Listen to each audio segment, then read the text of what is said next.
Turbocharging has now become a mainstay of modern production engines, but back in the 1980s, the use of turbochargers on a production motorcycle was a pretty radical and taboo idea. But Honda was committed to building a motorcycle to break the mold of other Japanese production bikes and to build something that dared to be different. And what they built was the iconic CX500 Turbo. Hello everyone, welcome to Rare Motorcycles. This is the channel where we dive into the past and explore some of the world's most iconic and rare motorcycles. If you want to see more short-form documentaries on unique bikes like the CX500 Turbos or other ones like the Benelli Say, then make sure to hit that subscribe button as we're dropping new videos every single week. But now, let's get into the history of Honda's ultra-rare turbocharged icon, the CX500 Turbo. Now, the CX500 Turbo was not a brand new bike from the ground up. It was actually based off of the existing CX500, but it was first for a few things. It was the first mass-produced turbocharged motorcycle, and it was the first mass-produced motorcycle to use an electronic fuel injection system.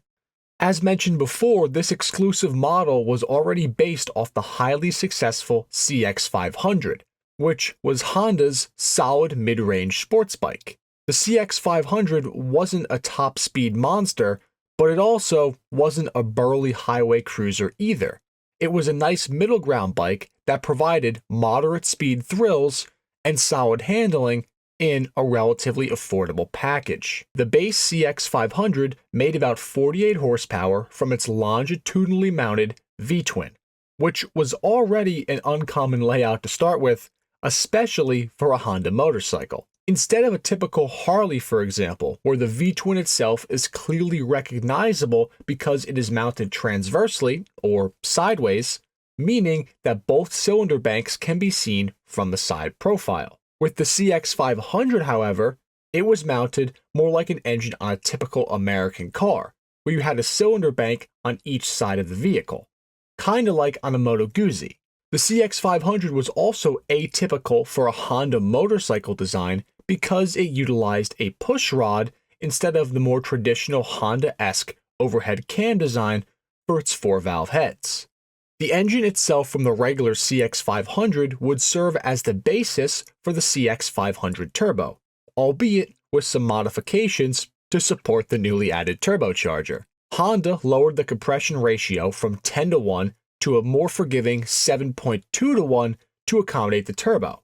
They also made use of a custom-mapped ECU and fuel injection system, as tuning a carburetor with a draw-through turbo setup is not by any stretch of the imagination a fun and or easy task. And Honda was going to need all the adjustments that they could get, considering the fact that they were going to run 19 pounds of boost through this 500cc engine. To put this in perspective, this turbocharger took the moderately powered 48 horsepower CX500 to a very healthy 82 horsepower. Honda almost doubled the power output of this bike, which, as you could imagine, improved performance dramatically. This was now a low to mid 12-second quarter-mile motorcycle, which flat out could do 130, which put it on par with some of the larger 650cc sport bikes at the time. But it didn't behave like any of these other sport bikes did. If you are familiar with any of the high-performance turbo automobiles that were built in the late 1980s, they got a bit of a reputation for being a handful to drive because of their laggy turbos. The technology just wasn't there yet to have cars with twin turbo setups that helped to mitigate lag. So instead, you got lots of power in a very on-off switch type fashion. You would have a low period down low in the RPMs, and then as the RPMs started to climb, there was a certain point where the turbo noticeably spooled up and started to deliver power like a tsunami. This exact phenomenon is what made the CX500 Turbo such an interesting bike to ride, and yet also so difficult to control.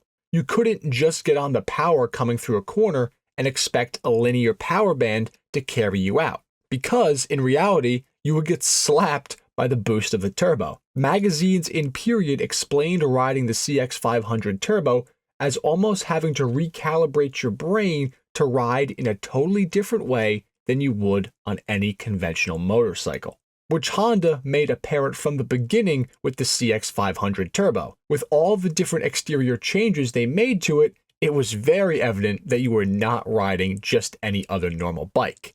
These exterior modifications included a new front fascia and fairing kit to give it that sleek and futuristic 1980s look.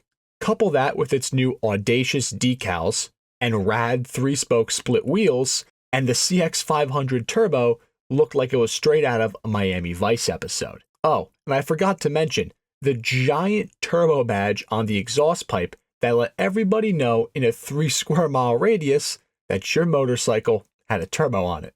The CX500 Turbo also featured some other notable departures from the base model CX500, including a pretty substantial suspension overhaul and set of revisions compared to the stock CX500 suspension. This was to help update the handling characteristics and accommodate the newfound power and slight weight increase of the turbo bike. Honda ultimately ended up replacing the CX500 Turbo after just 1 year in production with its bigger and badder brother, the CX650 Turbo. With the CX650 integration, Honda punched out their V-twin motor to 650 cc's while also boosting compression and actually lowering the overall boost that the turbo ran. The idea here was that they would be able to make more power while still getting all of the benefits of the turbo, but they would be able to reduce the turbo lag, which made the bike more usable and accessible to the average customers. Unfortunately though, even with these changes, the CX500 Turbo and the CX650 Turbo were not great sellers for Honda, which caused them to end the CX Turbo line after just 2 short years in production for the 2 models. In total, just under 4,000 CX Turbos were built. It turns out that the turbocharger, which was a selling point for these bikes, and lots of people wanted to buy them because of the turbo, but at a manufacturer's suggested retail price of just around $5,000 to start, meant that the buyer base for these was not as large as it could have been. But now, if you could find one of these interesting bikes for sale, the relative rarity and uniqueness makes them a super interesting bike to ride up to a show in, provided you can find the proper parts to keep yours running some 40 years later. And that is the short history of the first true production turbocharged motorcycle, the Honda CX500 Turbo and CX650 Turbo. If you enjoyed this video, we would greatly appreciate it if you could drop a like and also share this video with other enthusiasts. Also, please make sure that you are subscribed to the Rare Motorcycles YouTube channel and smash that notification bell for more documentary style videos just like this on the world's most interesting motorcycles. Until next time, enthusiasts.